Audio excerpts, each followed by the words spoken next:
name's Richard Gill, so let's, I'll get off with that to start with. My company is Ambition 2, and I'm very lucky enough to work with Stefano, Nikki at the back there, and Sandra, who introduced themselves to you in a minute. I want to talk to you about what is cyber. So what does the word cyber mean to us as individuals? I know some are very familiar with it, but some people actually might say, well, what is this word cyber? I scratched my head for 18 months trying to define what does cyber mean to me as an individual. And we'll try and demystify that a bit. So, very much two sides to consider that we look at. We have the IT system, the physical system that we interact with. But then we've got the people side as well. And ideally what we want is a perfect match. Do we see that in organisations?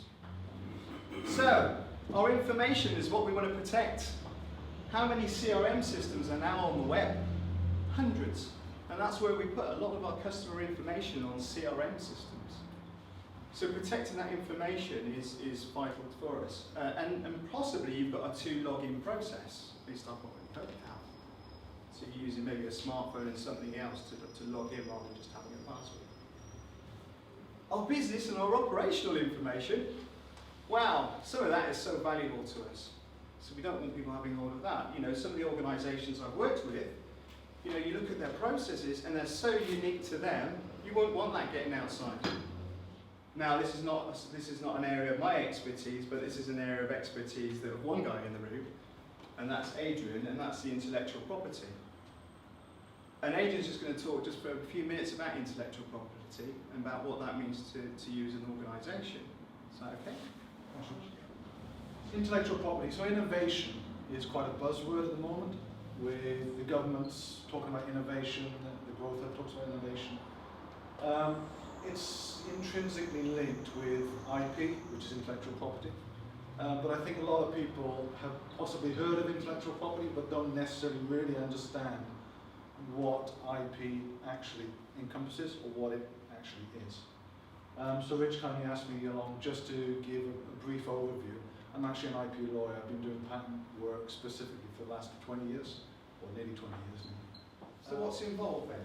So let's start thinking about the human element now.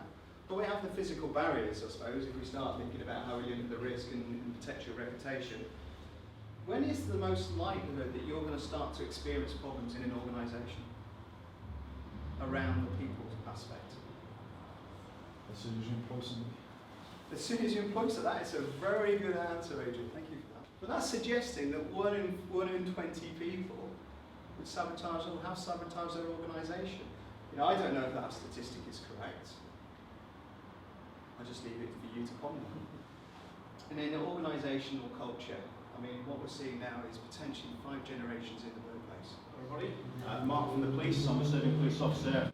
In terms of the threat, well, the threat linking in with the cost, you mentioned £250,000. Up until March of this year, that's the last figures we have from Action Fraud, showed it's around about £310,000 per month for this county. That equates to about £3.75 million. And actual fact, we know that's only 20%. 80% of it is unrecorded. So we had a shot now of a iceberg, and I completely filled in the bottom bit. All you see was the tip of the iceberg. That's all we're seeing. And if you go back to last year, 2014 to 2015, October, we saw that traditional crime for the first time was actually completely encompassed. So the iceberg is now dominating the threat picture. And we had 5-point-something million fraud offences, some of those through cyber-enabled crime, which is basically traditional crime, but now leveraged through the digital media. And then some cyber-dependent crime going on for that was 2-point-something million. We've got to pick our staff up and say, come along this journey with us.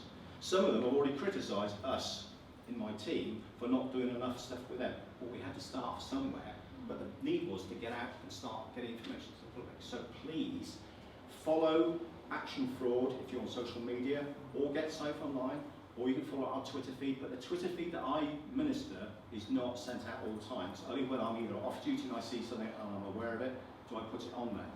In terms of the Safer Cyber Forum, I currently administrate or moderate it. I put on information that's there, so it's not going to be an endless drivel of maybe to you useless information. I put stuff there which I think is good. And finally, going back to our colleagues from CSG, when we came up for the flyer for our business show, we said, what should we do? What should we put on this? Should we put our own take on cybersecurity? So we put a blurb about the forum there, or should we actually use the corporate message? We, Gloucestershire, use the corporate message. This is the corporate message from government